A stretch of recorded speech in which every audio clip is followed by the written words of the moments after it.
തിരഞ്ഞെടുപ്പ് കമ്മീഷൻ എന്താണ് ചെയ്യുന്നത്? പക്ഷപാതിത്വമുള്ള ഒരു അമ്പയറെ പോലെയാണ് ഇപ്പോൾ ഇലക്ഷൻ കമ്മീഷൻ അഥവാ ഇസി പെരുമാറുന്നതെന്നാണ് തൃണമൂൽ കോൺഗ്രസ് നേതാവ് ഡെറിക് ഒബ്രിയാൻ ആരോപിക്കുന്നത്.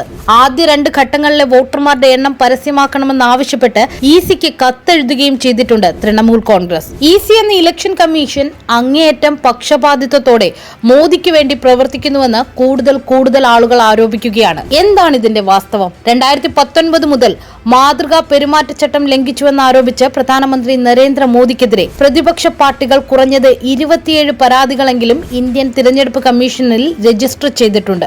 വിദ്വേഷ പ്രസംഗം, സായുധ സേനയെ ഉപയോഗിച്ച് വോട്ട് തേടൽ, മതത്തിന്റെ പേരിൽ വോട്ട് തേടൽ, പ്രധാനമന്ത്രിയുടെ തിരഞ്ഞെടുപ്പ് റാലികൾക്കായി പ്രസംഗങ്ങൾ തയ്യാറാക്കാൻ സർക്കാർ മന്ത്രാലയങ്ങളെ ഉപയോഗിച്ചു തുടങ്ങി നിരവധി പരാതികൾ നൽകി. പക്ഷേ നാളിതുവരെയായി ഈ പരാതികളിൽ ഒരു ചെറുവിരൽ പോലും ഇസി അനക്കിയിട്ടില്ല.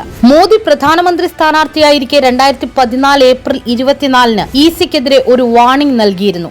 അതായത് തിരഞ്ഞെടുപ്പ് കമ്മീഷൻ അതിന്റെ കർത്തവ്യം ശരിയായി നിർവഹിക്കുന്നതിൽ പരാജയപ്പെട്ടുവെന്നും ഇസി പക്ഷപാതപരമാണെന്നുമായിരുന്നു 2014-ൽ മോദി നൽകിയ താക്കീത്.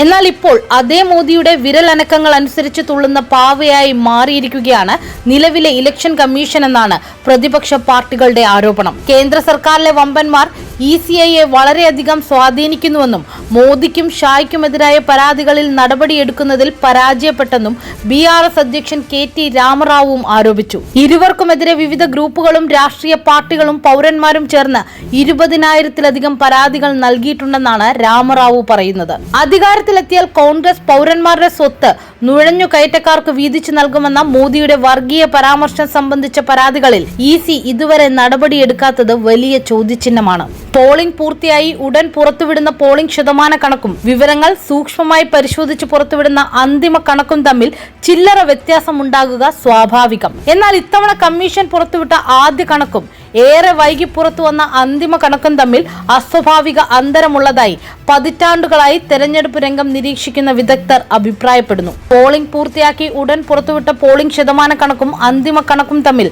6%-ലേറെ വ്യത്യാസമുണ്ട്. തെരഞ്ഞെടുപ്പ് കമ്മീഷന്റെ പ്രവർത്തനം പൊതുവിൽ സുതാര്യമല്ലെന്ന അഭിപ്രായം വ്യാപകമാകവേ കണക്കുകളിൽ ഭരണകക്ഷിക്ക് അനുകൂലമായി തിരിമറി നടന്നേക്കാമെന്ന ആശങ്ക അസ്ഥാനത്തല്ല. തെരഞ്ഞെടുപ്പ് പ്രക്രിയയിലുടനീളം മോദിയോടും BJPയോടും വിധേയത്വം പുലർത്തുകയും പരാതികളിൽ നടപടി സ്വീകരിക്കാൻ വിസമ്മതിക്കുകയും ചെയ്യുന്ന കമ്മീഷന്റെ നിലപാടുകളിൽ പ്രതിപക്ഷത്തിനോ പൗരന്മാർക്കോ സംശയമുണ്ടായാൽ അതിനാരെയും കുറ്റപ്പെടുത്താനാവില്ല. മുൻ തിരഞ്ഞെടുപ്പ് ഡേറ്റകളുമായി താരതമ്യം ചെയ്താണ് വിദഗ്ധർ ഇപ്പോഴത്തെ കണക്കിൽ അസ്വാഭാവികത സൂചിപ്പിക്കുന്നത്. തിരഞ്ഞെടുപ്പ് കമ്മീഷന്റെ പ്രവർത്തനത്തിലെ വീഴ്ചകൾക്കെതിരെ പ്രതിപക്ഷ പാർട്ടികൾ ഒറ്റക്കെട്ടായി രംഗത്തെത്തിയിട്ടുണ്ട്. മുൻ മുഖ്യ തെരഞ്ഞെടുപ്പ് കമ്മീഷണർ SY ഖുറേഷി കമ്മീഷന്റെ നടപടിയെ അസ്വീകാര്യമെന്നാണ് ഇപ്പോൾ വിശേഷിപ്പിച്ചിരിക്കുന്നത്.